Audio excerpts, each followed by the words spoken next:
welcome to another edition of the Gridiron Report. I'm Jarret Johnson, and I'm here with the spring game wrap.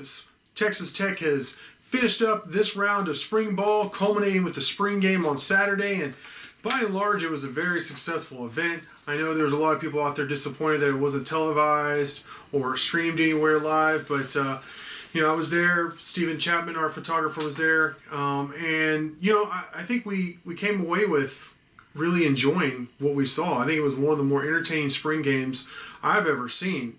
Definitely here in the last several years at Texas Tech. The format was interesting. They started with live music. They had free food. They sold beer today at concessions. But they started with live music. Then they had like a giant bounce house for kids and face painting and all. There was a long line for kids getting their face painted with all this Red Raider colors and double T's and stuff. That was pretty cool. And then they had an equipment sale with like helmets and jerseys and all kinds of Texas Tech gear that I heard from a lot of people who made major hauls there and got some really good stuff. And then, of course, the game. And the format was they did a half. They did 2 quarters of like a live game situation.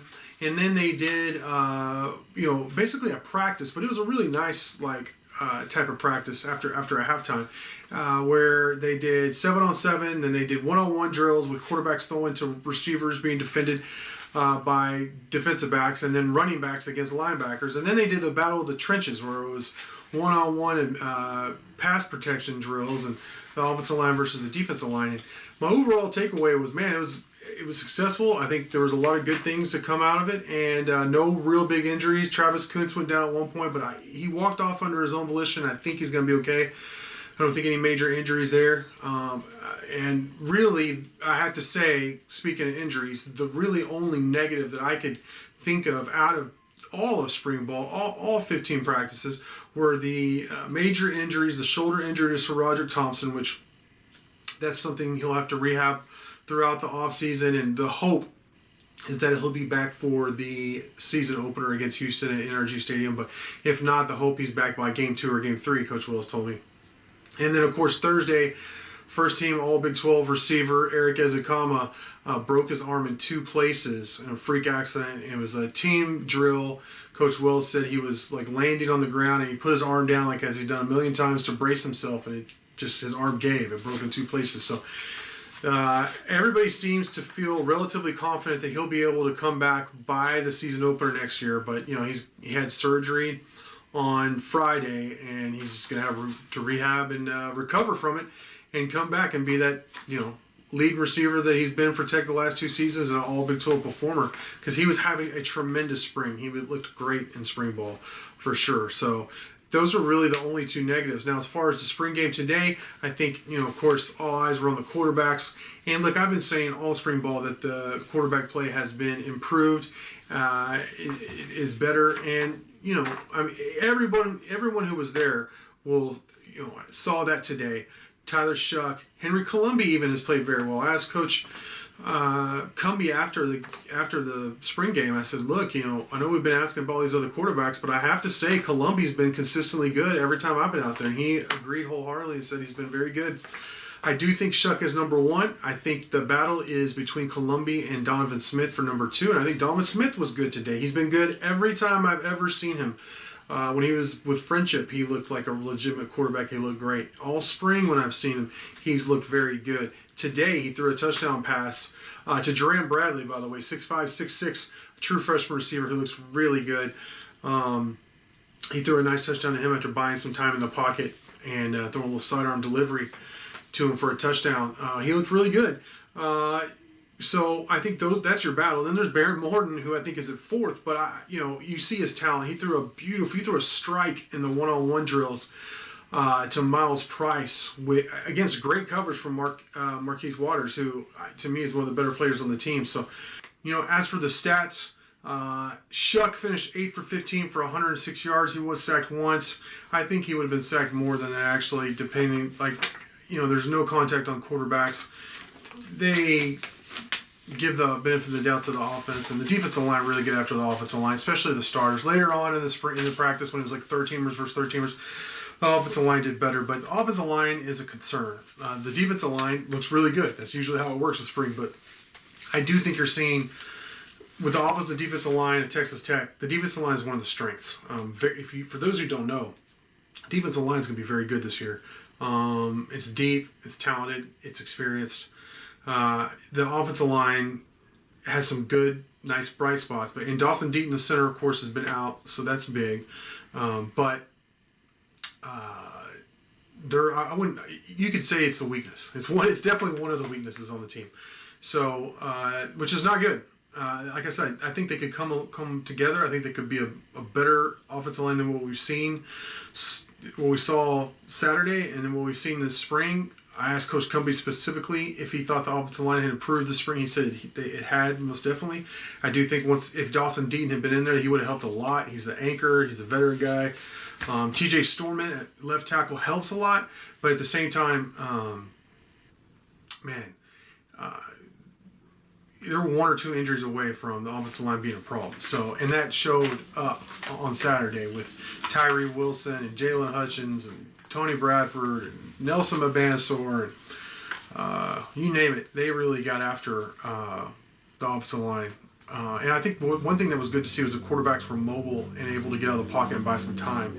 Normally they had to throw the ball away, but they looked pretty good in terms of getting away from the pressure. Donovan Smith was 5 for 10 for 62 yards and a touchdown. Henry Columbia was 3 for 8 for 59 yards. He did have a 34-yard pass, as did Tyler Shuck, and Donovan Smith had a 38-yard pass. Barrett Morton was only 2 for 3 for 7 yards, so he only had one drive.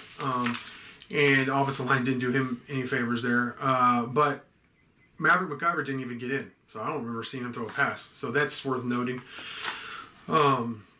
And then all these guys, including Barry Morton, looked pretty good in some of the one-on-one drills, throwing the ball around. So limited reps for everybody. A lot of the big-time studs like Colin Schooler, like I said, Dawson Deaton didn't play. Rico Jeffers didn't play, but he might have been the MVP as he emceed. He sounded really good. Was cracking people up. It was pretty entertaining.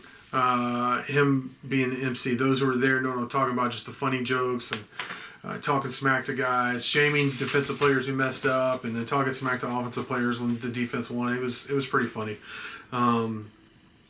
Receivers were impressive. I think the DBs, like, we're used to seeing Texas Tech, like, there'd be breakdowns or them get totally burnt, and I didn't really see that a lot. What I saw were really big athletic receivers. I mean, big dudes. J.J. Sparkman, Jerram Bradley, Trey Cleveland, all those guys 6'4", or bigger, who could run, who were out jumping DBs at time.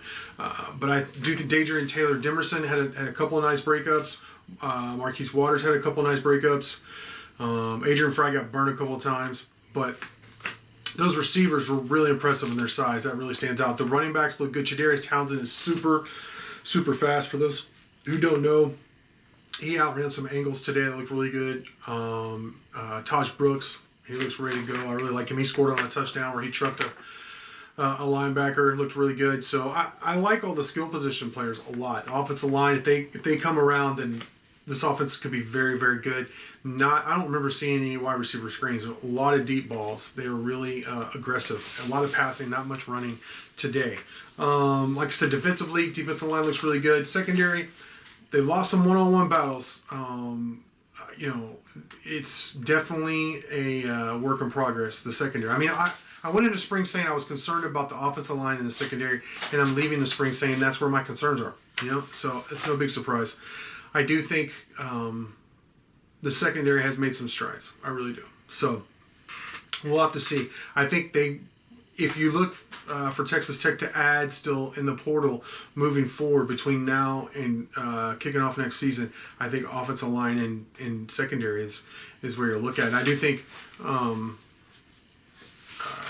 Malik Dunlap will help, the 6'4" cornerback. He'll be back. I do like what I've seen from Rashad Williams, the cornerback that transferred in from UCLA. Dunlap's the guy from NC State. Waters and Monroe, I still like back there at safety. I just think these receivers are going to give all the defenses they face some problems. These quarterbacks just trust these receivers and throw it up to them, and they're going to win most jump balls. So not a lot of 6'4" cornerbacks out there. So that's fun. I think it's going to be a fun season. I'm other than those two big injuries, I'm ending or wrapping spring on a high note. I feel very good about this team. I feel like they're more together than I've seen. They very little drama this spring, so all that stuff is good stuff. I think they got better this spring. I think they got their work done, and like I said, they came together as a team some. So work to do until fall camp, and then the season starts, and then they got to prove it on the field, right? Which is what everybody watching this is probably thinking. I do think this is a bowl team. I think this team has has more than just one quarterback who can get it done. They may have three quarterbacks, I think, who can actually win ball games for you at Texas Tech this fall. So, but I think Shuck's, 6'5", 240, who can run with a cannon for arm. He's the guy. He's going to be your starting quarterback. Barnes kind of injured or something.